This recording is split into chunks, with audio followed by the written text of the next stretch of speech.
Ganoderma जो है लोगों की जिंदगी बदल रही है। कबीर ने बोला गैनोडर्मा लोगों की जिंदगी बदल रही है, and it is true, very much true. आने वाले टाइम में बिस्तर पे पड़ जाऊंगा, but I was not worried. जिसका कोई हल ही नहीं है उसके बारे में चिंता क्यों करनी? वाई वरी अबाउट दैट, जिसका सोल्यूशन नहीं है। उस मीटिंग में जब इस गैनोडर्मा के बारे में इंफॉर्मेशन दी गई, आई टुक इंटरेस्ट। इसके बारे में बहुत पढ़ा, बिना जानकारी हासिल किए हुए मैंने ये, can you give me this capsules?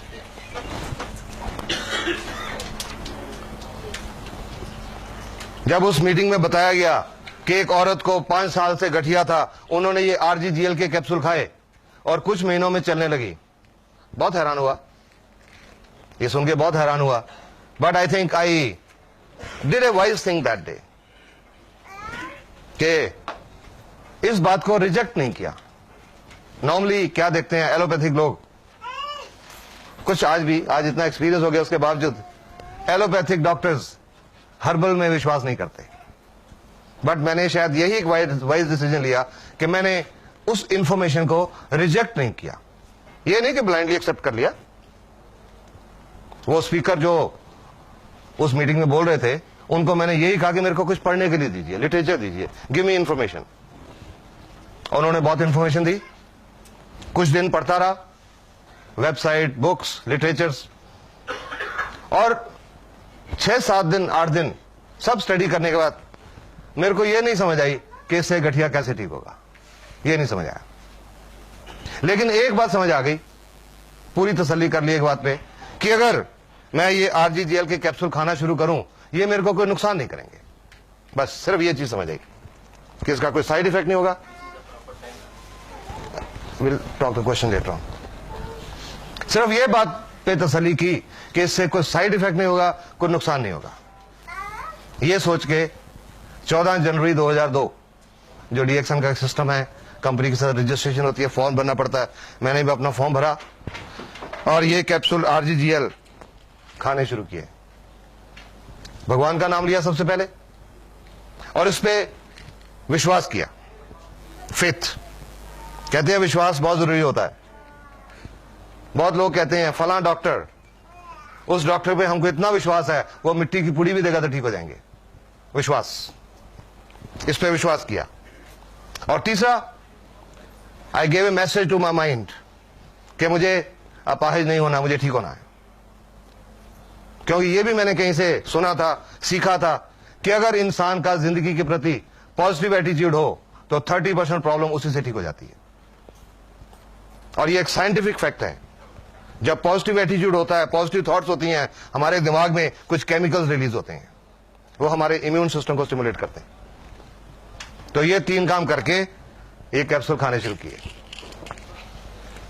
And I was surprised कि जब कुछ हफ्तों में, जस्ट ए फ्यू वीक्स, ये मेरे जॉइंट्स काम करने लगे, नॉर्मल चलने लगा। फिर मुझे लगा कि वाकई ये लोगों की जिंदगी बदलती है। उसके बाद इसके बारे में लोगों से बात करनी शुरू की, क्योंकि लगा इसमें बहुत सारे लोगों की प्रॉब्लम का हल हो सकते हैं। क्योंकि 30 साल की एलोपैथिक प्रैक्टिस में तो यही लगा था कि अगर डायबिटीज है तो सारी उम्र टीके लगते रहेंगे या गोलियां खाते रहेंगे, उससे शुगर का लेवल तो ठीक रहेगा, पर आने वाले टाइम में गुर्दे फेल हो जाएंगे, आने वाले टाइम में आंखें खराब हो जाएंगी, आने वाले टाइम में पैर में नाड़ियों में कोई प्रॉब्लम होगी, किसी के पैर कट भी जाएंगे। किसी को अस्थमा की प्रॉब्लम है तो चाहे वो अस्थमा का अटैक हो, टीका लग के ठीक हो जाएगा, लेकिन आने से रुकेगा नहीं। इसमें, इस प्रोडक्ट में ये नजर आया कि शायद प्रॉब्लम जड़ से ठीक हो सकती है। उस समय तो ये था शायद, क्योंकि उस समय मेरे सामने मेरा एक अपना ही रिजल्ट था और कोई रिजल्ट नहीं था। तो लोगों से मैंने बोलना शुरू किया। पेशेंट तो मेरे पास आते ही थे, क्रॉनिक पेशेंट्स। उनको बोलना शुरू किया कि आपको शुगर है, डायबिटीज है, ये RGGL खाओ। आपको हार्ट की प्रॉब्लम है, RGGL खाओ। गुर्दे की प्रॉब्लम है, RGGL खाओ। चमड़ी की प्रॉब्लम है, RGGL खाओ। गठिया है, RGGL खाओ। कैंसर है, RGGL खाओ। हाई ब्लड प्रेशर है, RGGL खाओ। लो ब्लड प्रेशर है, RGGL खाओ। तो आप समझ सकते हैं कि मेरा बहुत मजाक उड़ाया जाता था, बहुत मजाक उड़ाया जाता था मेरा।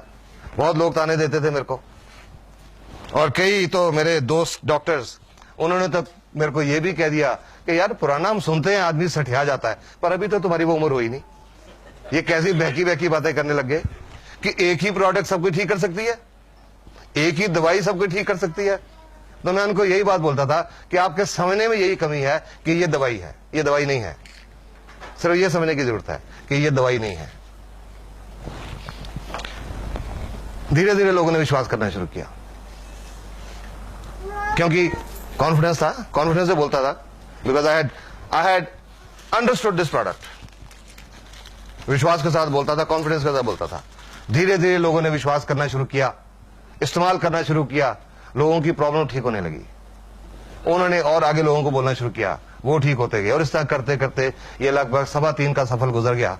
और इन 3.25 सालों में जो सेटिस्फेक्शन मिली है, प्रोफेशनल सेटिस्फेक्शन, वो पहले 30 साल में नहीं मिली थी। I am saying this with confidence. अभी जस्ट अबाउट 1.5 months बैक, 1.5 महीना पहले,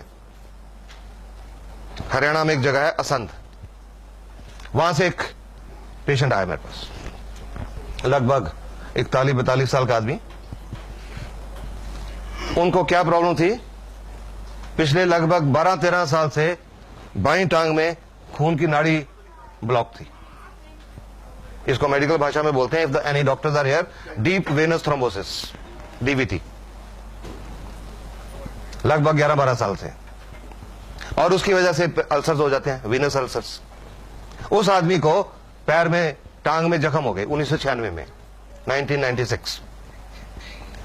टांग के एक तो लोअर लेग फ्रंट में एक जख्म हुआ, और टखने की अंदर की साइड में, बाहर की साइड पे 3 जख्म हो गए। पहले लोकल उसके आसपास के छोटे मोटे डॉक्टरों की ट्रीटमेंट चलती रही, फिर डिस्ट्रिक्ट हॉस्पिटल में गए, रोहतक मेडिकल कॉलेज में गए, ऑल इंडिया इंस्टीट्यूट दिल्ली में आए, PGI चंडीगढ़ में गए। 9 साल तक उन अल्सर्स का ट्रीटमेंट होता रहा, पर वो अल्सर बढ़ता चला गया। और अभी जनवरी में 2 महीने पहले उनको बोला गया था एम्पुटेशन करनी पड़ेगी, टांग काटनी पड़ेगी, और वो कटवाने को तैयार हो गए कि 9 साल से तो देख रहे हैं कोई हल नहीं हो रहा। एम्पुटेशन के लिए तैयार हो गए। फरवरी में उनकी एम्पुटेशन होनी थी। उनके एक रिश्तेदार हैं, पटियाला में रहते, एक डॉक्टर हैं, वो भी मेडिकल अफसर है पंजाब में, मेरे को जानते हैं, दोस्त हैं। उन्होंने उनको बोला कि टांग कटवाने से पहले एक बार आप पटियाला आ जाओ, जस्ट कम वंस। वो मेरे पास आए 1.5 महीना पहले, और जब उनकी जो पट्टियां बंधी हुई थी, जो पट्टियां खोली, जो टांग के नीचे जख्म था लगभग 3-3.5 इंच का, उसमें हड्डी नजर आ रही थी, कोई टिश्यू नहीं था। Tibia was clearly visible, no tissue, बिल्कुल मांस नहीं था उसमें। और टखने की अंदर की साइड में, बाहर की साइड में nerves and tendons are visible, नाड़ियां नजर आ रही थी, कोई टिश्यू नहीं था। जब पट्टी खोली तो वो मेरे से पूछने लगे, वो डॉक्टर, हाँ जी इसका क्या हो सकता है? आई टोल्ड हिम, 1 मिनट रुको। मैं घर गया, पहले जाके अपना कैमरा उठा के लाया, फोटो ली उनकी। वो डॉक्टर साहब नाराज हो गए कि अब मैं तो आपको मरीज देखने के लाया हूं और आप अपनी फोटोग्राफी शुरू कर दी, क्योंकि उनको पता था कि फोटोग्राफी मेरी हॉबी है। कि आपने फोटोग्राफी शुरू कर दी? मैंने कहा नहीं, ये बात नहीं है, ये बात ये है कि हम कॉन्फिडेंट ये ठीक हो जाएगा, और जब ये ठीक हो जाएगा, चमड़ी बिल्कुल नॉर्मल आ जाएगी, और लोगों को बताएंगे ऐसी हालत थी, लोग विश्वास नहीं करेंगे, इसलिए फोटो ली। और उसके बाद उनकी ड्रेसिंग की, ये RG का कैप्सूल, ये खोल के इसके 5-6 कैप्सूल, उसके ऊपर पाउडर डाला जख्मों के ऊपर, और उनको खाने के लिए, दोनों कैप्सूल खाने के लिए भी बताया, और उनको बोला कि मेरे को 15 दिन के बाद आके दिखा के देगा, ये रोज इस तरह से ड्रेसिंग करिए, इसके साथ ड्रेसिंग करिए रोज। 15 दिन के बाद वो आए, उनका तीनों जख्मों में टिश्यू लगभग 25% ग्रो हो गया था इन 15 डेज। फिर से ड्रेसिंग की, और उनको बोला इसके साथ ड्रेसिंग जारी रखो, no antibiotics, I stopped all antibiotics, only एक सेप्टेलिन टैबलेट होती है ना हिमालय ड्रग कंपनी की, सिर्फ वो दी, सब एंटीबायोटिक सारे बंद करी। He had been taking so many strong antibiotics, वो सब बंद करवा दिए। फिर 15 दिन के बाद बुलाया, आए, और उस 15 दिन के बाद यानी कि 1 महीने में उनका जख्म ग्रेनुलेशन टिश्यू पूरी तरह भर चुका था, कंप्लीटली। तीनों जख्म कंप्लीटली भर चुका था और तीनों में साइडों में स्किन ग्रो होनी शुरू हो गई थी। उस दिन वो जो डॉक्टर उनको लेके आए थे, he was very much surprise, क्योंकि उनको अभी गैनोडर्मा के बारे में नहीं पता था, अभी रिसेंटली जुड़े हैं। और डॉक्टर साहब, इतना हेल्दी ग्रेनुलेशन टिश्यू एलोपैथी के 30 साल में नहीं देखा, जो इतना हेल्दी ग्रेनुलेशन टिश्यू था वो। फिर उनको 15 दिन के बाद बुलाया और अभी पिछले हफ्ते दिखा के गए हैं, तीनों जख्मों में नियरली 20% स्किन भी कवर हो चुकी है और उनकी टांग में आज सेंसेशन भी वापस आने लगी एंड ब्लड का फ्लो भी शुरू हो चुका। ऐसा 30 साल में नहीं देखा था। और उस दिन आदमी रो पड़ा कि सर लगता है अब मेरी टांग बच जाएगी। उसकी भी जिंदगी बदल गई इसकी वजह से। लोगों की जिंदगी बदलती है, इसकी वजह से बदलती है। 5-6 दिन पहले एक आदमी आया मेरे पास, लुधियाना के पास है, गांव से। कोई 1.25 महीने पहले फोन पे बात हुई थी मेरे से, उनको डायबिटीज थी। डोज पूछी, एक डीएक्शन से जुड़ा हुआ आदमी था, क्या डोज देनी है जी, मैंने डोज बता दी। 5-6 दिन पहले वो आदमी, बुजुर्ग आदमी है, अराउंड 62-63 साल के, वो आए, जेब से फोटो निकाली, सर मेरी फोटो देखिए। मैंने सोचा, मैंने कहा मैं तो पेशेंट दिखता हूं, मैं फोटो नहीं देखता। नहीं सर ये फोटो देखिए। देखी फोटो, मैंने कहा क्या है इसमें? आप कहते मेरी तरफ देखिए। मैंने चेहरा देखा, फिर से मेरी नजर फोटो पे गई एकदम से। क्या कारण था?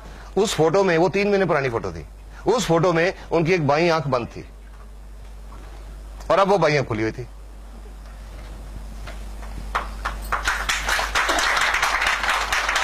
तो मैंने पूछा भाई ये क्या है, क्योंकि मैं तो उस पेशेंट की हिस्ट्री जानता नहीं था, सिर्फ फोन पे बात हुई थी कि जी फलां को शुगर है, कैसे शुरू करें। तो वो बताने लगे, बोलते हैं जी आप 3 बहुत मशहूर डॉक्टर हैं आंखों के पंजाब में, दुनिया में मशहूर हैं। उन्होंने तीनों का नाम लेके कहा कि आपकी इस दवाई ने वो तीनों डॉक्टरों को फेल कर दिया। मैं 8 मिनट कि आज से 8 साल पहले एक्सीडेंट हुआ था और एक्सीडेंट में ये आंख की नर्व डैमेज हो गई, रोशनी भी आंख की बहुत कम हो गई, सिर्फ 20% रह गई और ये पलक ये गिर गई, उठती नहीं थी। तो सब आंखों के डॉक्टर ने बोला कि ये नाड़ी आपकी डेड हो गई है, ये नहीं ठीक हो सकती सारी उम्र। और 1.25 महीने में उनकी ये पलक खुल गई, उसकी भी जिंदगी बदल गई। गैनोडर्मा से जिंदगी बदलती हैं। These are some recent result तो अब बहुत हैं, पर उसके बावजूद भी, अब मैं आपको फ्रैंकली बताऊं, कई लोग अब भी विश्वास नहीं करते।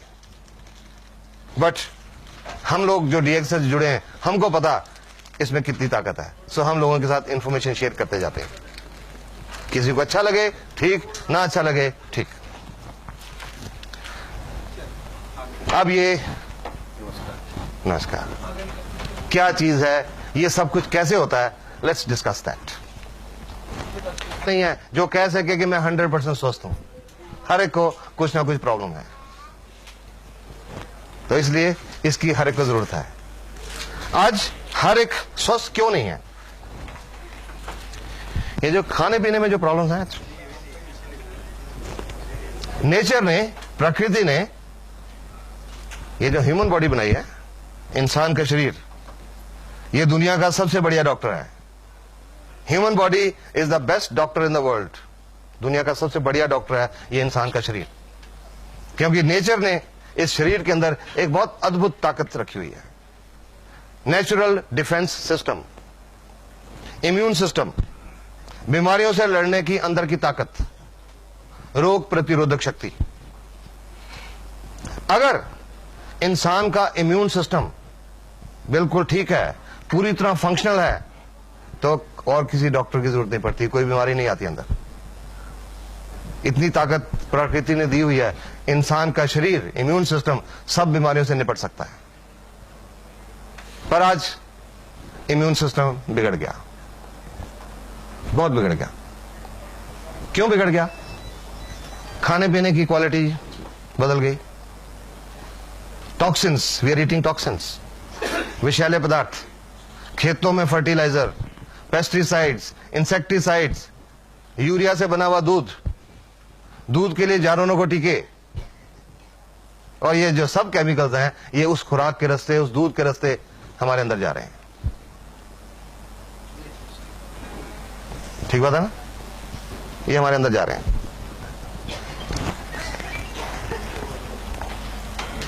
मुझे याद है 5-6 महीने पहले पंजाब में एक जगह पे ऐसी मीटिंग चल रही थी और उस मीटिंग में एक पंजाब किसान यूनियन के एक प्रधान है, प्रेसिडेंट, वो बैठे हुए थे। अभी मीटिंग शुरू होने में 2-4 मिनट थे तो वो मेरे साथ बैठे थे। मैंने उनके साथ थोड़ी डिस्कशन करनी शुरू कर दी।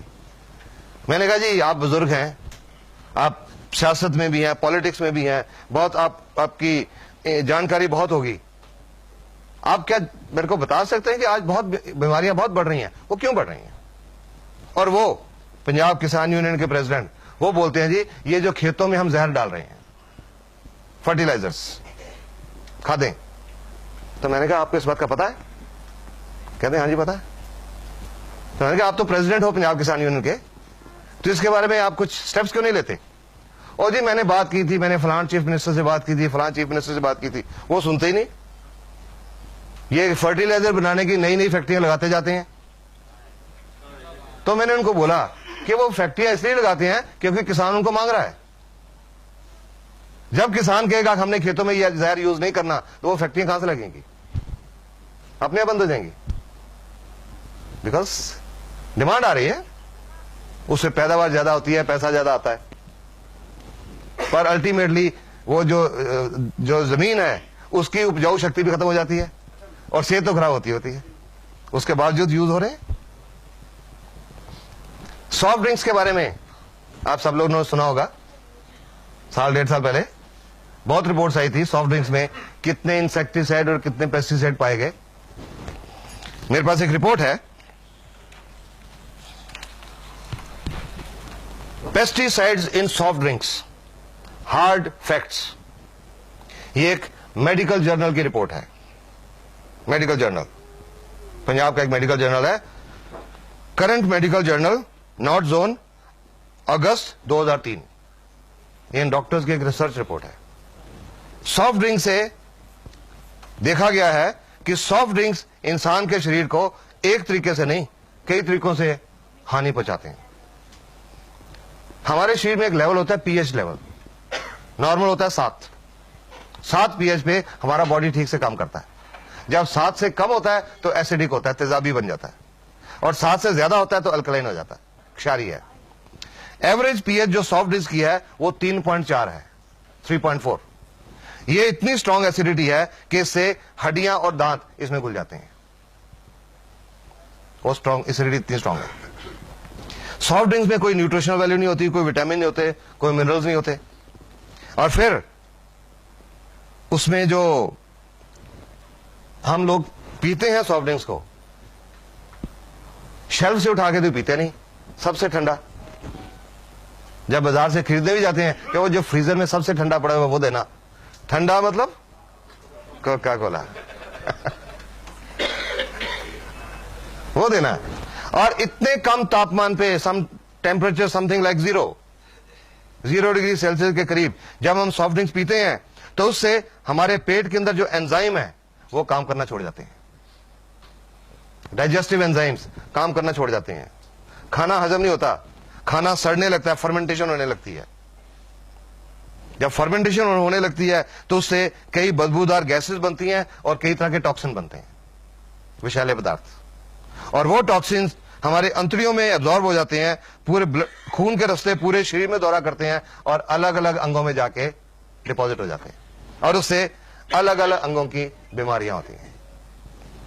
तो ये रिपोर्ट कहती है कि जस्ट इमेजिन एक बच्चे की सॉफ्ट इंटेस्टाइन के ऊपर ये कितना नुकसान पहुंचाते होंगे। जो इसमें इंसेक्टिसाइड और पेस्टिसाइड पाए गए, डीडीटी, लिंडेन, क्लोरोपाइरिफॉस, मेलेथियोन, वो क्या नुकसान पहुंचाते हैं?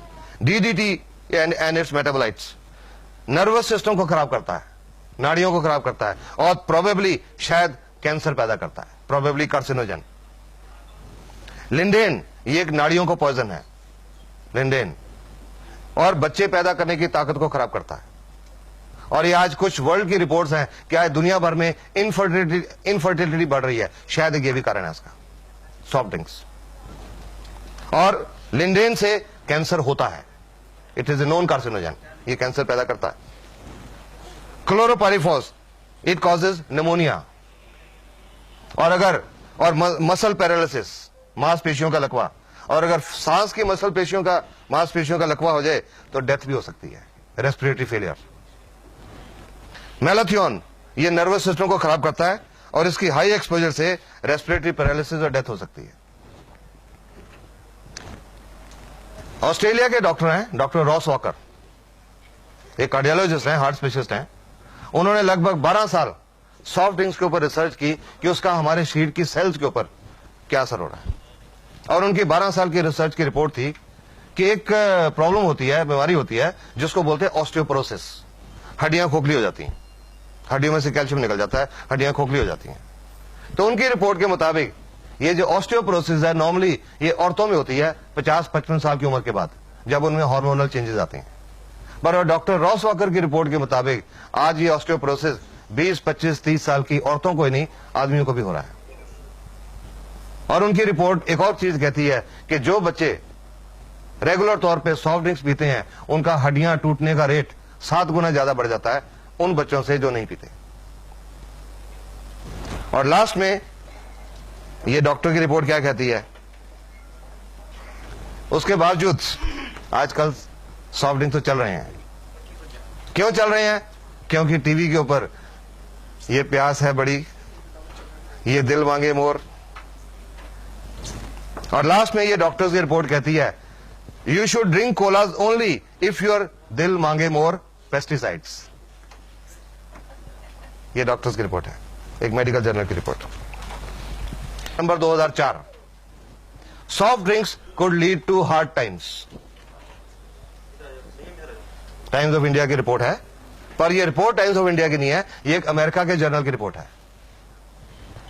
Washington, a new study published in the American Journal of Preventive Health has found that the consumption of sweetened beverages like soft drinks and fruit drinks, ये जो डब्बों में fruit drinks भी आते हैं वो भी, has grown to such an alarming rate that it has become one of the causes of obesity and diabetes.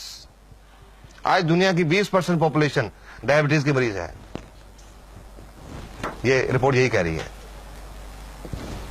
What is even more dangerous, according to the researchers, is the fact that soft drinks could become a serious health hazard. पर ये सब कुछ पता होने के बावजूद अखबारों की रिपोर्ट, टीवी पे बहुत आया, क्या लोगों ने सॉफ्ट ड्रिंक पीने छोड़ दिए?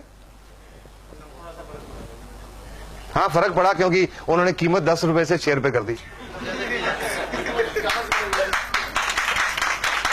उन्होंने इसीलिए कर दी कि कई लोग पीना ना बंद कर दें, तो लोगों ने अरे अब तो सस्ता हो गया, पी सकते हैं। We are harming our self, हम खुद अपने आप को नुकसान पहुंचा रहे हैं। Sunday Tribune Chandigarh 20 June 2004, parrots die after consuming jamun. जामुन खा के बहुत सारे तोते मर गए। जामुन में क्या प्रकृति ने कोई जहर डाला हुआ है कि वो खाने से तोते मर गए? ये मर गए इंसान के लालच की वजह से। ये पंजाब में एक जगह फरीदकोट है, वहां की एक रिपोर्ट है। वहां पे एक जो जामुन का जो फार्म था, जहां पेड़ थे, जिन लोगों के पास उसका ठेका था वो इंतजार नहीं कर सके, क्योंकि जब प्रकृति ने चीज बनाया कि फल लगेगा, फल पकेगा, उसके बाद उतार के बाजार में पहुंचेगा। पर उसके ठेकेदार वेट नहीं कर सके कि कब फल पकेगा, कब उतारेंगे, कब बाजार जाएगा, कब पैसा आएगा। उन्होंने क्या किया, उन जामुनों के ऊपर कुछ केमिकल स्प्रे कर दिए, केमिकल्स, जल्दी पक जाए, जल्दी पैसा आ जाए। पर फॉर्चुनेटली वो मार्केट तक पहुंचने से पहले बहुत सारे तोतों ने खा लिए और वो तोते मर गए। इंसान को एक लेसन सिखा के गए कि क्या कर रहे हो आप अपनी सेहत के साथ। We tested your lunch, 10 markets, 3 cities, Mumbai is the worst. Indian Express 13 October 2003, the poisoning of Mumbai. Delhi का बताता हूं, इसमें ऐसा होता है, लेड एक हैवी मेटल होता है। आजकल जो फास्ट फूड ये खाने खाते हैं उनमें लेड की मात्रा जो है उसके बारे में बताते हैं। Delhi 2 to 16 times above European standards. Mercury Delhi में नहीं है, दिल्ली की खुराक में मरकरी इस डेट तक नहीं पाया गया था, बॉम्बे पुणे में है। और बैक्टीरिया कीटाणु दिल्ली में 3,10,000 से लेकर अनकाउंटेबल इतने किस्म के कीटाणु खुराक में पाए गए, जो लोग रोज खाना खा रहे हैं उसमें पाए गए। और ये जो सब चीजें हमारे अंदर जा रही हैं, ये बीमारियां पैदा करती हैं। हवा में जो आज प्रदूषण की मात्रा है, उससे कितने टॉक्सिन हमारे अंदर जा रहे हैं। आज की हवा में जो पोल्यूशन है, उसमें नियरली 8,000 किस्म के केमिकल्स हैं हवा में, जो सांस के रास्ते हमारे अंदर जा रहे हैं। और ये जो सब केमिकल खाने के रास्ते, पानी के रास्ते, हवा के रास्ते हमारे अंदर जा रहे हैं, तो हमारे शरीर में सेल्स होती हैं। सेल्स हर कोई समझता है, कोशिकाएं। जो हमारा शरीर है अरबों खरबों सेल का बना हुआ है। इंसान का जीवन जब शुरू होता है मां के गर्भ में, 2 सेल से शुरू होता है, एक आदमी की सेल, एक औरत की सेल। वो दोनों सेल इकट्ठी होती हैं, एक सिंगल सेल बनती है जिसको बोलते हैं जाइगोट। वो सिंगल सेल डिवाइड होती है, 2 बनती हैं। 2 का विभाजन होता है, 4 बनती हैं। 4 का विभाजन होता है 8, फिर 16, 32, 64, 128, 256 सेल्स डिवाइड होती रहती हैं। और जब बच्चा 9 महीने और 7 दिन के बाद पैदा होता है, तो उसके शरीर में अरबों खरबों सेल्स होती हैं। ये जो इंसान का शरीर है, एक सेल्स की कलेक्शन है, कोशिकाओं की एक कलेक्शन है। और हर सेल अपने आप में एक कंप्लीट फैक्ट्री है। उसके अंदर बिजली का करंट जनरेट होता है और केमिकल जनरेट होते हैं। कंप्लीट फैक्ट्री है। हमारे शरीर में अरबों खरबों फैक्ट्रीज चल रही हैं, और वो अरबों खरबों फैक्ट्रीज आपस में तालमेल में काम कर रही हैं। इंसान जो फैक्ट्री बनाता है, उनका पड़ोस की फैक्ट्री से हमेशा झगड़ा रहता है। और ये जो प्रकृति ने ये जो फैक्ट्री बनाई है, इसका जवाब कोई नहीं है। I'll just give you one example. मैं इससे क्या what I mean by this? इंसान कोई फैक्ट्री लगाता है, हर फैक्ट्री में पंप हाउसेज होते हैं, पंप लगे होते हैं। और एक उदाहरण लेता हूं, एक फैक्ट्री में 8 पंप हैं। एक टाइम पे 4 पंप चलाए जाते हैं, बाकी 4 को रेस्ट दिया जाता है। ये पंप 3 घंटे चला के इनको बंद करके ये दूसरे पंप चलाए जाते हैं। 3 घंटे ये चला के इनको बंद कर देते हैं, ये चलाए जाते हैं, क्योंकि वो इससे ज्यादा काम नहीं कर सकते 3 घंटे से ज्यादा। नेचर ने, प्रकृति ने हमारे शरीर में भी एक पंप लगाया हुआ है, दिल, हार्ट। गर्भ के 5वें महीने में ये पंप एक्शन शुरू करता है, धड़कना शुरू करता है। बच्चे का जन्म होता है, पंप धड़कता है, हार्ट धड़कता है, एवरेज 1 मिनट में 72 दफा। और एक एवरेज मैं एज लेके चलूं 70 साल, 70 साल तक ये पंप नॉन स्टॉप काम करता है। कभी किसी मैकेनिक की जरूरत नहीं पड़ती, कभी किसी तरह की रिपेयर की जरूरत नहीं पड़ती, नॉन स्टॉप।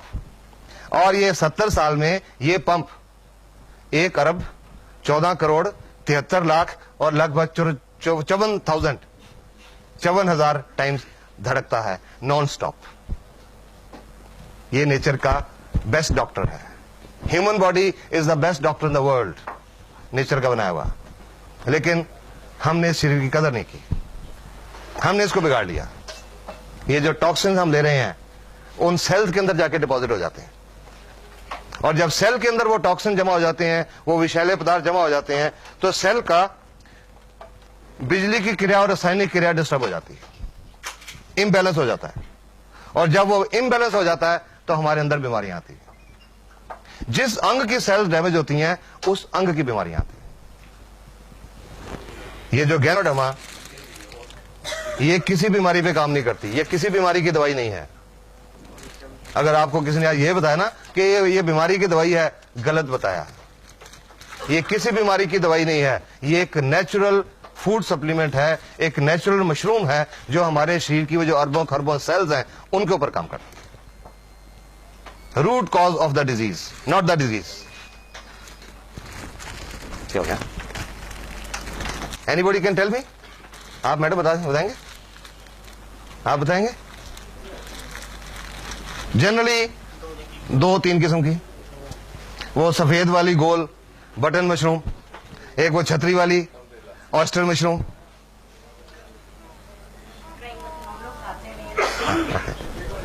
आज से 3.25 साल पहले मैं यही जानता था कि खुम्बी 2 किस्म की होती हैं, पर उस मीटिंग में जाके पता लगा कि खुम्बी दुनिया में 38,000 किस्म की होती हैं। 38,000 varieties of mushroom in the world. अभी एक लेटेस्ट आगरा यूनिवर्सिटी की एक रिपोर्ट मिली है मेरे को,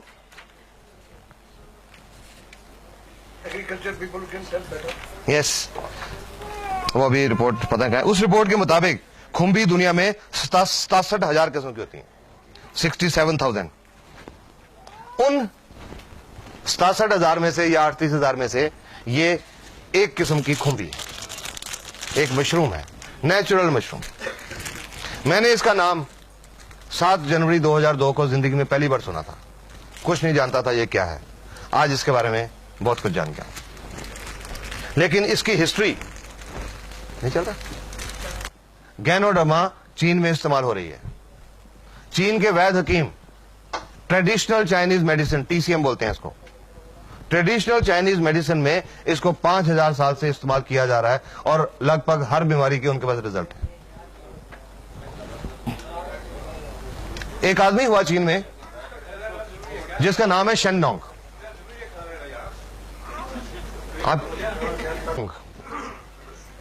शेननोंग, उन्होंने आज से लगभग 4,850 साल पहले जितनी नेचुरल हर्ब्स हैं उनको स्टडी किया, उनकी मेडिसिनल वैल्यू को स्टडी किया, और उन्होंने जो हर्ब्स हैं उनको 3 कैटेगरीज में डिवाइड किया।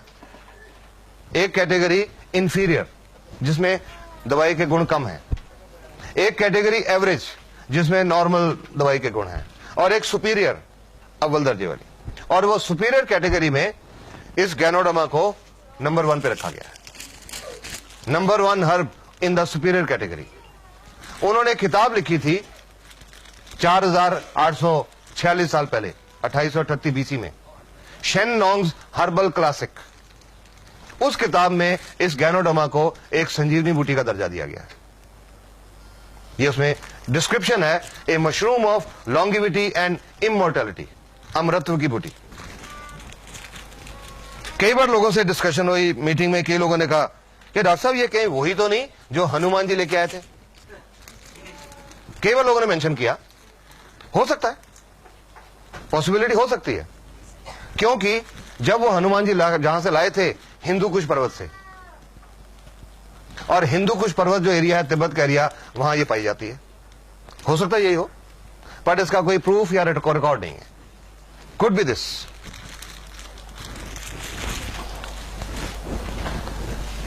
तो वो जो किताब है शेननोंग्स हर्बल क्लासिक, आज से लगभग 100 साल पहले दुनिया की नजरों में आई, अलग अलग भाषाओं में उसकी ट्रांसलेशन हुई, तो पूरी दुनिया ने गैनोडर्मा के ऊपर रिसर्च करना शुरू किया, और पिछले 30-32 साल से पूरी दुनिया में बहुत सारे medical school, medical universities, medical research institute इसके ऊपर बहुत रिसर्च कर चुके हैं और इसके गुणों को पहचान चुके हैं। गैनोडर्मा में अब तक जो रिसर्च हुई है, 200 से ज्यादा एक्टिव एलिमेंट्स ढूंढे जा चुके हैं, पाए जा चुके हैं। अब ये इंसान तक कैसे पहुंची? नेचर में ये बहुत दुर्लभ जाति की मशरूम है, बहुत दुर्लभ, बहुत घने जंगलों में पाई जाती है। दुनिया के सिर्फ 3-4 countries, China, Japan, Korea, little bit Malaysia, little bit south American countries, वहां पाई जाती है, और उन देशों में बहुत घने जंगलों में पाई जाती है। उन घने जंगलों में टूटे हुए और सूखे हुए पेड़ों के ऊपर पाई जाती है, हर पेड़ के ऊपर नहीं। 2 किस्म के पेड़ होते हैं, प्लम सराटा, प्लम ग्यूरकस, उन 2 पेड़ों के ऊपर पाई जाती है। और ये जो 2 किस्म के पेड़ हैं, प्लम सराटा, ग्यूरकस, हर पेड़ के ऊपर नहीं उगते। अगर 10,000 पेड़ ढूंढे जाएं तो गैनोडर्मा उनमें शायद 2 या 3 के ऊपर मिलती है। और इसमें एक और खासियत होती है, जब यह गैनोडर्मा खुम्बी 90 दिन की होती है, इसमें दवाई वाले गुण तब आते हैं, उससे पहले नहीं होते। जब 100 दिन की होती है, पूरी मैच्योर होती है, दवाई वाले गुण इसमें पूरे भरपूर होते हैं, उसके बाद यह सूखनी शुरू हो जाती है और इसमें दवाई के गुण खत्म हो जाते हैं। तो इन कारणों की वजह से नेचर में इसको ढूंढ पाना बहुत मुश्किल है। अभी पिछले 2-3 साल में मैंने बहुत सारे चाइनीज लिटरेचर पढ़े गैनोडर्मा के कारण, तो उन कई लिटरेचर में पढ़ा मैंने कि पुराने जमानों में लोग जंगलों में भटकते थे इस गैनोडर्मा को ढूंढने के लिए, क्योंकि उनको लोगों का मानना था कि जिस घर में ये गैनोडर्मा होगी उस घर में किसी तरह की कोई प्रॉब्लम नहीं आ सकती, ना हेल्थ की प्रॉब्लम ना वेल्थ की प्रॉब्लम, ये लोगों का मानना था। लोग इसमें एक स्पिरिचुअल पावर मानते हैं, आम आदमी तक नहीं पहुंच सकती। पर ये एक आदमी हुए, ये फोटो देख रहे हैं, डॉक्टर लिम सोजन, आई शो यू हियर। लिम सोजन ये चाइनीज मलेशियन है, मलेशिया में रहने वाले हैं, एक खानदानी वैद्यों के परिवार से संबंध रखते हैं। बचपन से इनको कुछ खुंबी में दिलचस्पी हो गई। जब ये बड़े हुए तो इनके घर वालों ने कहा कि ये वैदगिरी में नहीं पढ़ने वाले, इनका इंटरेस्ट नहीं है। इनको इंजीनियरिंग कॉलेज में डाल दिया इंडिया में, खड़गपुर, IIT खड़गपुर। वहां से इन्होंने सिविल इंजीनियरिंग की डिग्री की, और सिविल इंजीनियरिंग की डिग्री करके जब मलेशिया वापस गए तो इन्होंने भी वो शेन नोंग वाली किताब पढ़ी। मशरूम में उनको इंटरेस्ट था बचपन से। जब उन्होंने गैनोडर्मा के बारे में इतना कुछ पढ़ा तो उन्होंने अपनी जिंदगी का यह मकसद बना लिया और गैनोडर्मा के ऊपर रिसर्च करनी शुरू की। उनकी रिसर्च का विषय था गैनोडर्मा और उसका इंसान के स्वास्थ्य के ऊपर असर। 10.5 साल तक डॉक्टर लिम सोजन रिसर्च करते रहे, और 10.5 साल की रिसर्च के बाद वो डॉक्टर बने। उनको PhD की डिग्री मिली, PhD इन होलिस्टिक मेडिसिन 1997 में PhD इन होलिस्टिक मेडिसिन। फर्दर रिसर्च करते रहे। 2002 में DSc, doctorate of science, DSc in holistic medicine. और अब पिछले 3-4 साल में डॉक्टर लिम को बहुत इंटरनेशनल अवार्ड मिल चुके हैं। 2001 में मिला था मैन ऑफ द मिलेनियम, इस युग का आदमी, कि उन्होंने ये जो गैनोडर्मा को इंसान तक पहुंचाया। डॉक्टर लिम ने क्या किया, ये मलेशिया में ये कंपनी एस्टेब्लिश की, DXN 1993 में। ये कंपनी एस्टेब्लिश करके वहां पर इन्होंने गैनोडर्मा की कल्टीवेशन, खेती करनी शुरू की। Purely organic cultivation, no fertilizer, no chemicals, no insecticides, organic cultivation, खेती करनी शुरू की। और जब 100 दिन की हो गई तो इसको काट लिया। ये DXN की एक 100 दिन की ये मैच्योर मशरूम है, कंप्लीट मशरूम, ये एक्चुअल मशरूम है। काट लिया, काट के इसका फ्रूट हिस्सा अलग कर लिया, जड़ का हिस्सा अलग कर लिया। इसके अंदर पानी होता है बहुत, इसका पानी सुखाने की उन्होंने एक स्पेशल टेक्निक निकाली, फ्रीज ड्राइंग। आज दुनिया में, क्योंकि गैनोडर्मा के ऊपर बहुत रिसर्च हो चुकी, दुनिया में बहुत सारी कंपनी आज गैनोडर्मा उगा रही हैं, लेकिन जो असर DXN की गैनोडर्मा का हो रहा है किसी और का नहीं हो रहा। उसका कारण है जो डॉक्टर लिम की इसको सुखाने की टेक्निक है, फ्रीज ड्राइंग टेक्निक। सुखा लिया, सुखा के ये जो उसका ऊपर का ब्राउन हिस्सा है, ये धागेदार रेशेदार हिस्सा है, फाइब्रस पोर्शन, इसमें मेडिसिनल वैल्यू कम है, इसको निकाल दिया जाता है, सेपरेट कर दिया जाता है। सेपरेट करके ये जो अंदर का पल्प, जो गुदा बच गया, उसको एक माइक्रो पाउडर बना लिया जाता है। इसको अलग से, जड़ वाले हिस्से को अलग से, माइसीलियम अलग से, एक माइक्रो पाउडर बना के इनको कैप्सूल में भर दिया जाता है। ये फ्रूट बॉडी से जो कैप्सूल बना, ये जो ऊपर की फ्रूट बॉडी है, इससे जो कैप्सूल बना, इसका नाम है RG या रेशी गैनोडर्मा। इसमें इस फ्रूट बॉडी का पाउडर है। और इसकी जो जड़ से पाउडर बना, गैनोसिलियम, नीले कैप वाली गैनोसिलियम या GL। RG फ्रूट बॉडी का पाउडर, GL जड़ का पाउडर। इन दोनों कैप्सूल में गैनोडर्मा के पाउडर के अलावा और कुछ नहीं है, इसमें कुछ नहीं डाला जाता, सिर्फ इसका वो फाइब्रस पोर्शन निकाला जाता है, इसके अंदर और कुछ नहीं डालते। RG एंड GL दोनों एक ही मशरूम के हिस्से हैं, फ्रूट एंड रूट। तो अलग अलग क्यों रखा गया? दोनों को पीस के एक ही कैप्सूल में क्यों नहीं डाल दिया गया? उसके कुछ कारण हैं जो रिसर्च में पता लगे। एक तो मैंने ये RG बताया कि जो पुराने घाव होते हैं उनके ऊपर ये कैप्सूल खोल के इसका पाउडर डाला जाता है। किसी को डायबिटिक गैंग्रीन है, शुगर हो गई, पैर में चोट लग गई, जख्म नहीं ठीक हुआ, गैंग्रीन हो गई, वैसे जख्मों के ऊपर ये पाउडर डाला जाता है। और ये जो GL है, इसमें एक चीज होती है ऑर्गेनिक जर्मेनियम। किसी को ब्रेन डिजेनरेशन है, नाड़ियों की डिजेनरेशन है या स्मरण शक्ति कमजोर है, उसके लिए यह ज्यादा यूज किया जाता है। आरजी एंड जीएल अलग अलग यूजेस होने की वजह से अलग अलग कैप्सूल रखे गए, लेकिन जनरली दोनों को मिला के इकट्ठा ही खाया जाता है। चल नहीं होता रहने तो मैं मार्कर यूज कर लेता हूं, इकट्ठा ही खाया जाता है। इसको बोलते हैं, एक आरजी और एक जीएल मिला के हम बोलते हैं एक जोड़ा, 1 पेयर। जो हम लोगों को इसको खाने का तरीका बताते हैं कि आपने 1 पेयर खाना है या 2 पेयर खाने हैं या 4 खाने हैं, वी टेल इन पेयर्स। अब एक ही चीज, एक ही मशरूम जो दवाई नहीं है, सारी बीमारियां कैसे ठीक कर सकती है? This is an important thing. आ जाएगा थोड़ा आगे, थोड़ा सा आगे। हाँ चल।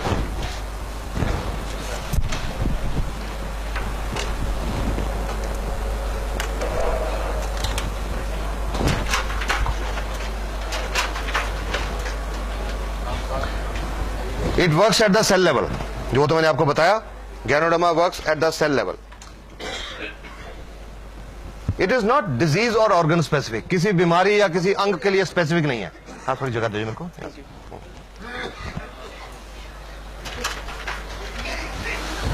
अब क्या काम करती है और कैसे काम करती है? How does ganoderma work?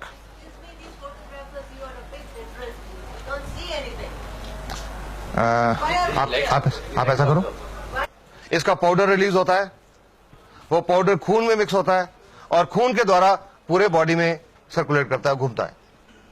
और खून जो हमारा है, हमारे शरीर की जो अरबों खरबों सेल हैं, एक एक सेल तक खून पहुंचता है, क्योंकि सेल को खुराक मिलती है खून से, सेल को ऑक्सीजन मिलती है खून से, तो वो खून एक एक सेल तक पहुंचता है। उस खून में गैनोडर्मा भी मिली हुई है, गैनोडर्मा भी एक एक सेल तक पहुंचती है और वह सेल के अंदर जाके गैनोडर्मा अपना काम करना शुरू करती है। 5 स्टेप्स हैं इसके काम करने के। सबसे पहला इसका असर शुरू होता है स्कैनिंग। ये शरीर में जाके ढूंढना शुरू करती है, स्कैनिंग करने शुरू करती है बॉडी की। आपने स्कैनिंग के बारे में जानते होंगे। किसी का पेट दुखता है, डॉक्टर साहब के पास जाते हैं कि डॉक्टर साहब पेट दर्द होता है, डॉक्टर साहब दवाई लिख के देते, 5 दिन खाओ।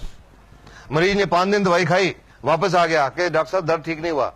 डॉक्टर साहब ने दोबारा चेक करके और एक और दवाई लिख दी, 5 दिन ये खाओ। फिर 5 दिन के बाद मरीज वापस आ गया कि डॉक्टर साहब दर्द तो ठीक नहीं हुआ। तो डॉक्टर साहब कहते हैं भाई आपकी बीमारी समझ नहीं आ रही, ऐसा करो स्कैन करा के लाओ, अल्ट्रासाउंड स्कैन, पेट का अल्ट्रासाउंड करा के लाओ, हम ढूंढें कि बीमारी क्या है। कोई मरीज बेहोश हो जाता है, अस्पताल में डॉक्टर के पास लेके जाते हैं, डॉक्टर साहब को बीमारी समझ नहीं आती, तो मरीज के रिश्तेदार को क्या बोलते हैं? स्कैन, सीटी स्कैन, दिमाग का स्कैन करा के लाओ, हम ढूंढें बीमारी क्या है। स्कैन का मतलब ढूंढना। गैनोडर्मा ये शुरू करती है, हमारे शरीर में जाके डॉक्टर का काम करना शुरू करती है, ढूंढना शुरू करती है क्या? वो सेल्स जो डैमेज्ड हैं। क्यों डैमेज्ड हैं? उनके अंदर हम जो टॉक्सिन खा पी रहे हैं वो जमा हो गए और उसकी वजह से उनका जो बिजली और रासायनिक क्रिया डिस्टर्ब होगी। उन सेल्स को गैनोडर्मा ढूंढना शुरू करती है। 1 दिन से लेकर 30 दिन तक इसका रेंज है काम करने का, स्कैनिंग का। ज्यादा सेल्स खराब होंगी, ज्यादा दिन लगेंगे, कम सेल डैमेज होगी, जल्दी स्कैनिंग हो जाएगी। 1 दिन से लेकर 30 दिन तक। आप 2 दिन लगे या 4 दिन लगे या 10 या 15 या 20, गैनोडर्मा ने ढूंढ लिया ये सेल खराब है, ये खराब है, ये खराब है, ये खराब है, ये खराब है, ये खराब है। गैनोडर्मा ने सारी सेल ढूंढ ली, आइडेंटिफाई कर ली। अब गैनोडर्मा को नहीं पता कि वो सेल लिवर की है या फेफड़े की है या दिल की है या गुर्दे की है या दिमाग की है या चमड़ी की है या आंख की या नाक की, किस ऑर्गन की सेल है, ये गैनोडर्मा को नहीं पता। गैनोडर्मा ने तो सिर्फ वो सेल्स ढूंढी हैं जो खराब है और फिर उन सेल के ऊपर गैनोडर्मा काम करना शुरू करती है, उनकी सफाई, क्लींसिंग। ये लाइट बंद कर दे, पीछे स्विच होगा। हाँ, उन सेल की सफाई या डिटॉक्सिफिकेशन, उन सेल के अंदर जो टॉक्सिन्स हैं, जो विषैले पदार्थ हैं, उनको सेल से बाहर निकालना शुरू करती है, कोशिकाओं में से बाहर निकालना शुरू करती है। और कोशिकाओं में से बाहर निकाल के हमारे शरीर से बाहर निकालना शुरू करती है।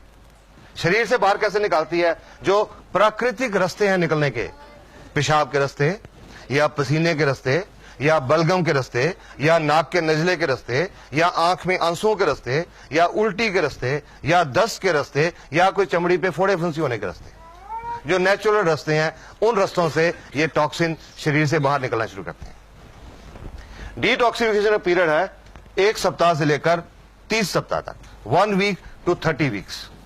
दिस इज अंडरस्टैंडेबल कि जितना कचरा अंदर ज्यादा इकट्ठा हुआ होगा, सफाई करने में उतना ज्यादा टाइम लगेगा। हम घरों में भी तो देखते हैं, घर की रोज सफाई करते हैं तो आधे पौने घंटे में पूरा घर साफ हो जाता है। पर अगर 1 साल घर बंद करके कहीं घूमने चले जाएं और 1 साल के बाद आए तो आधे पौने घंटे पे सफाई नहीं होती, 15-20 दिन लग जाते हैं, क्योंकि कचरा ज्यादा इकट्ठा हो गया 1 साल का। सिमिलरली हमारे शरीर में जितना कचरा ज्यादा इकट्ठा हुआ है, जितने टॉक्सिन ज्यादा हैं, टॉक्सिन लोड जितना बॉडी पे ज्यादा है, उतना ज्यादा टाइम लगेगा। इस दौरान जब डिटॉक्सिफिकेशन चल रही है, शरीर के अंदर कुछ चेंजेस आते हैं, कुछ तब्दीलियां आती हैं। ये एक बहुत इंपॉर्टेंट चीज है समझने की, understand it very well.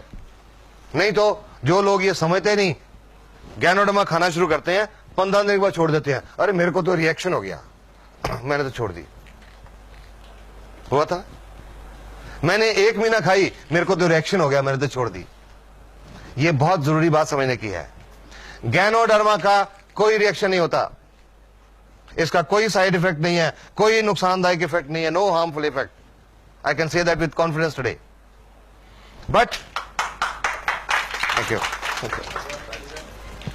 But during detoxification, जब सेल की सफाई चल रही है तो शरीर में कुछ सिम्टम्स आते हैं, कुछ लक्षण आते हैं, उनको हम बोलते हैं एलिमेंट रिफ्लेक्शन। एलिमेंट रिफ्लेक्शन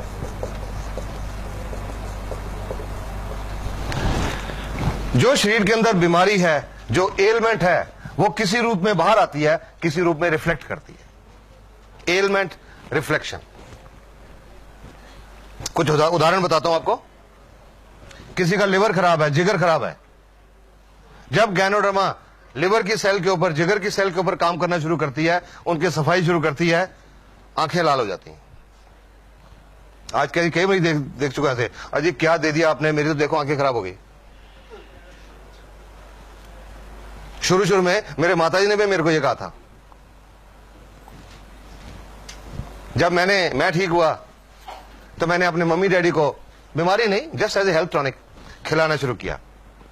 वो खिलाने के लगभग 20-22 दिन के बाद एक दिन मेरे माताजी ने सुबह मेरे को उठा दिया 6 बजे, ये देख मेरे को क्या दे दिया, तेरी दवाई ने आंखें खराब कर दी, रिएक्शन कर दिया, तेरी दवाई ने क्या दे दिया मेरे को आंखों के डॉक्टर के पास लेके चला। आज देखा मैंने, आंखें बहुत लाल थी, दे वर फायरी रेड, बहुत लाल थी। अब आंखें लाल क्यों है मुझे पता था, गैनोडर्मा के बाद आंखें लाल क्यों होती हैं, something wrong with the liver. फिर मैंने अपनी माताजी की पुरानी हिस्ट्री सोची सारी, 30-32 साल की। 30-32 साल से मेरे माताजी को पेट में थोड़ा दर्द रहता था और कॉन्स्टिपेशन, कब्ज रहती थी। बड़े अल्ट्रासाउंड, बड़े एक्सरे, बड़ी दवाइयां, बड़े मेडिकल स्पेशलिस्ट, ये प्रॉब्लम हल नहीं हुई। तो मैंने माताजी को कहा कि डॉक्टर्स आपकी बीमारी नहीं पहचान सके, आज गैनोडर्मा ने पहचान ली। Your liver is not working. कोई आंखों के डॉक्टर के पास नहीं जाना, कोई दवाई नहीं डालनी, सिर्फ पानी पियो ज्यादा, ताकि डिटॉक्सिफिकेशन जल्दी हो जाए। चुप करके बैठ गए और उसके 10-12 दिन के बाद गाली हट गई, और उसके बाद जब तक वो रहे उनको कॉन्स्टिपेशन, पेट की प्रॉब्लम नहीं रही। This is how ganoderma works. किसी को गुर्दे की तकलीफ है, किडनी फेलियर है, जब गैनोडर्मा गुर्दे की सेल पे काम करे तो कानों में भारीपन महसूस होता है, लगता है जैसे कान बंद हो रहे हैं। किसी को अधरंग, पैरालिसिस या लकवा है, जब गैनोडर्मा नाड़ियों की सेल के ऊपर, नर्व सेल के ऊपर काम करे तो वो लक्के वाली जगह पे दर्द होनी शुरू हो जाती है। किसी को दमा की प्रॉब्लम है, जब गैनोडर्मा फेफड़े की सेल को साफ करती है, उस मरीज को कुछ उल्टियां आती हैं और कुछ दिन के लिए बलगम निकलती है। किसी को दिल की बीमारी है, हार्ट की आर्टरीज ब्लॉक्ड है, नाड़ियां बंद है, जब गैनोडर्मा उनको साफ करना शुरू करती है, चेहरे के ऊपर सेक निकलता महसूस होता है, गर्मी महसूस होती है। कईयों का चेहरा लाल भी हो जाता है। किसी का ब्लड प्रेशर ज्यादा रहता है, हाई ब्लड प्रेशर, उनको सिर के पिछले हिस्से में ऊपर दर्द होता है। जिनका ब्लड प्रेशर कम रहता है उनका सिर के पिछले हिस्से नीचे दर्द होता है। जिनको सर्वाइकल स्पॉन्डिलोसिस की प्रॉब्लम है उनको चक्कर महसूस होते हैं। जिनको माइग्रेन, आधा सिर दुखता है, उनका दर्द थोड़ा सा ज्यादा होता है। जिनको जोड़ों का दर्द है, गठिया है, दर्द थोड़ा ज्यादा होता है। जिनको बवासीर की प्रॉब्लम है उनको खून आता है मोशन के साथ। जिनको शुगर की प्रॉब्लम है, शुगर का लेवल थोड़ा सा बढ़ता है, नथिंग टू वरी, थोड़ा सा बढ़ता है, ज्यादा नहीं। और अगर शुगर वालों के किसी के अंदर के ऑर्गन भी डैमेज है, किडनी फेलर है, आंखों की प्रॉब्लम है या कुछ और है, उनके ये कलाई के ऊपर, रिस्ट के ऊपर या टखने, एंकल के ऊपर सूजन भी आती है। All these are positive science. ये सब पॉजिटिव साइन है। इसका मतलब है गैनोडर्मा ने बीमारी पहचान ली और काम करना शुरू कर दिया। लगभग महीना, 1.5 महीना पहले मेरे को एक औरत का फोन आया। लगभग 4 महीने पहले उनकी कुछ प्रॉब्लम थी जो अल्ट्रासाउंड में भी शो हो रही थी। गुर्दे में एक 36 mm की एक रसौली थी, सिस्ट, एक गुर्दे में। उनकी ओवरी, अंडकोश, उसमें एक 3 सेंटीमीटर एक सिस्ट थी। और उनके यूट्रस में, बच्चादानी में, एक 8 mm का फाइब्रॉइड था, रसौली। उन्होंने उसके लिए गैनोडर्मा की ट्रीटमेंट शुरू की। और ये शुरू करने के लगभग 2-2.5 महीने के बाद एक दिन मेरे को उनका फोन आया, और डॉक्टर साहब आपकी दवाई ने तो गड़बड़ कर दी। मैं कहा जी कौन सी दवाई? मैंने तो कोई दवाई दी नहीं आपको। वो जी वो जो आपके कैप्सूल हैं। मैं जी दवाई नहीं है, वो टॉनिक है। अच्छा जो भी है, उसने गड़बड़ कर दी। मैंने कहा क्या हुआ? जी कल मेरे को बहुत दस्त लगे शाम को, और आज सुबह खून भी आया साथ में। मैंने रात को भी नहीं खाई, सुबह भी नहीं खाई, खराब कर दिया इसने। मैंने तो उनको एक ही क्वेश्चन पूछा कि आपको कोई पुरानी बवासीर की शिकायत तो नहीं है?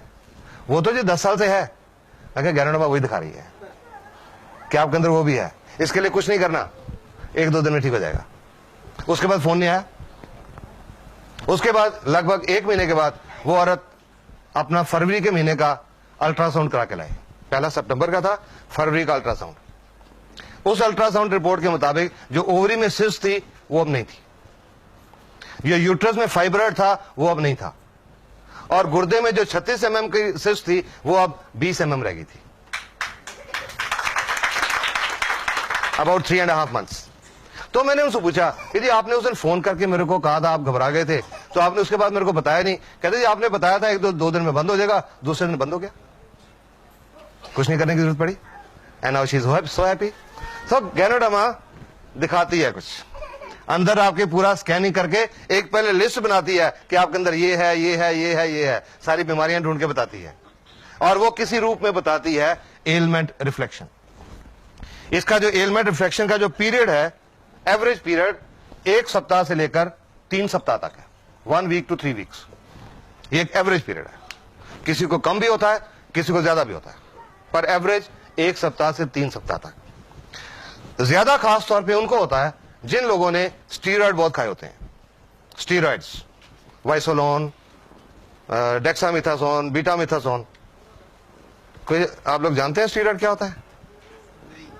बहुत हार्मफुल चीज होती है, बहुत नुकसानदायक चीज होती है। और आज की दुनिया में लोगों ने बहुत खाए होते हैं अनजाने में, जानबूझ के नहीं खाते, अनजाने में। कैसे?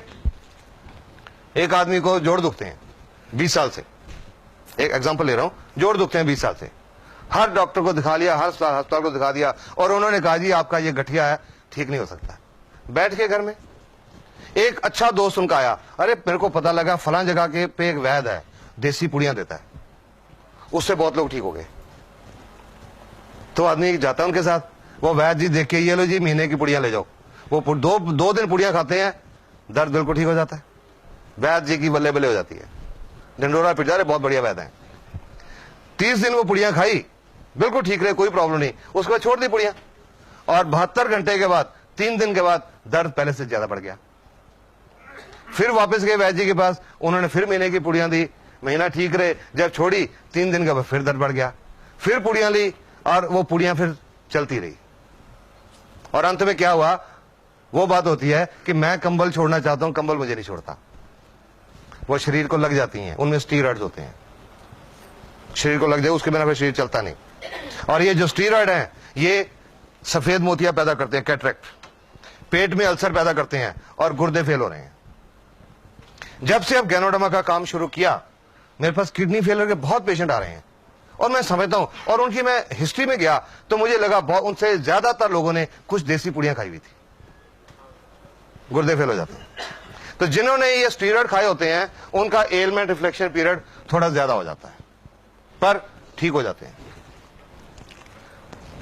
हर एक को शुरू में मैं यही राय देता हूं, किसी को गैनोडर्मा की ट्रीटमेंट जब शुरू करें तो जिससे भी आप ले रहे हैं उससे ये पूछिए कि मेरे को ये प्रॉब्लम है, ये बीमारी है, मेरे को क्या निशानी आएंगी, सो दैट आप उसके लिए मेंटली प्रिपेयर्ड हो। कई लोग मेरे को ये भी कहते हैं जी उनको बता दिया पहले कि गठिया है, आपको दर्द बढ़ेगा, तो वो तो लेगा ही नहीं हमसे। तो मैंने कहा वो बेटर है, बता के आपने बता दिया कि दर्द बढ़ेगा, ये अच्छी निशानी है, वो कहे मैंने नहीं लेनी, वो बेटर है, इसकी बजाय कि आप उसको नहीं बताओ, 15-20 दिन का दर्द बहुत ज्यादा हो जाए तो वो आपको भी ब्लेम करे और गैनोडर्मा को भी ब्लेम करे कि इसने तो खराब कर दिया। इट इज बेटर कि पहले से बताओ। तो मैं हर एक को बताता हूं। एक औरत आई थी मेरे पास लगभग 1.5 साल पहले, गठिया था 5-6 साल से, देसी पुड़ियां खा रही थी बहुत देर से, 2-3 साल से देसी पुड़ियां चल रही थी। तो मैंने उनको बोला था आपका ये जो एलमेंट रिफ्लेक्शन है, दर्द बढ़ेगा, बाकियों के मुकाबले में ज्यादा बढ़ेगा, ज्यादा देर तक रहेगा, आप इसको टॉलरेट करेंगे तब शुरू करिए। वो जब औरत आई थी, चल के आई थी, लाठी लेके चल रही थी, मुश्किल से चल रही थी, साथ में 2 आदमी उनके रिश्तेदार साइड में चल रहे थे कि अगर कहीं पैर फिसल जाए तो उनको संभाल लें। चल के आई थी, बता दिया एलमेंट रिफ्लेक्शन, ठीक है जी कोई बात नहीं, मैं सोऊंगी। 22-23 दिन के बाद वो औरत दोबारा से वापस आई। इस बार वो 2 आदमी उनको उठा के लाए थे, घबरा गए ना सुन के, उठा के लाए थे। पिछली बार तो चल के आई थी, अब उठा के लाए थे। नॉर्मली ऐसा पेशेंट डॉक्टर को आके क्या बोलेगा, और डॉक्टर साहब पहले तो मैं चल लेती थी, आपने ये कह दे दिया तो मैं चलने से रहेगी। नॉर्मली पेशेंट यही कहेगा, पर उसको बताया हुआ था। जब मेरे एग्जामिनेशन टेबल पे लिटाया तो वो औरत पता क्या बोलती है, कहते हैं डॉक्टर साहब इसका मतलब इसका असर शुरू हो गया, क्योंकि पता था उनको असर शुरू हो गया। मैंने उनको एक बात बोली, आपका ये जो पॉजिटिव एटीट्यूड है आप जल्दी ठीक हो जाओगे। और उसके 1.5 महीने के बाद वो कनाडा की फ्लाइट लेके गई, और अब कनाडा से उनको देख के, और उनको कनाडा में चलते फिरते देख के कुछ लोग पटियाला पहुंचे, उनको चलते फिरते देख के। She is a mobile model, she is a walking publicity for ganoderma. DXN को कोई टीवी के ऊपर इश्तेहार देने की जरूरत नहीं पड़ती, अखबारों में इश्तेहार देने की जरूरत नहीं पड़ती, चलते फिरते लोग ये एडवर्टाइजमेंट है। सॉरी, ये इंपॉर्टेंट चीज है समझना, एलमेंट रिफ्लेक्शन, इससे घबराना नहीं है, it's a good sign. Ganoderma has started working. इस दौरान जैसे मैंने जोड़ों के दर्द बताया, अगर दर्द ज्यादा हो गया कोई पेन किलर खा सकते हैं, नो प्रॉब्लम, उसको कम करने के लिए कोई पेन किलर ले सकते हैं। शुगर की प्रॉब्लम है, लेवल नॉर्मली तो 10-15% बढ़ता है, पर अगर किसी का एवरेज 1-2% लोगों का, किसी का ज्यादा भी बढ़ गया, तो अगर इंसुलिन के 20 यूनिट लग रहे हैं, कुछ दिनों के लिए 25 कर दें, नो प्रॉब्लम। दमे की प्रॉब्लम है, जब बलगम निकलेगी, अगर कहीं सांस की प्रॉब्लम ज्यादा आ जाए तो डेरिफ्लिन का टीका लगवाना पड़े, लगवा लें, नो प्रॉब्लम। पंप लेना पड़े, ले लें, no problem. But RGGL should be continued, क्योंकि ये काम कर रही है, ये बंद नहीं करी। टेम्परेरी मेजर कोई ले सकते हैं, बट इसको काम करने दीजिए, इट इज वर्किंग। जब सारी सेल साफ हो जाती हैं, एलमेंट रिफ्लेक्शन खत्म हो जाते हैं, तीसरा काम शुरू होता है। उसके बाद तीसरा काम शुरू होता है गैनोडर्मा का, रेगुलेशन। सेल के अंदर जो बिजली की क्रिया और जो रासायनिक क्रिया डिस्टर्ब्ड है, उसको गैनोडर्मा बैलेंस करती है।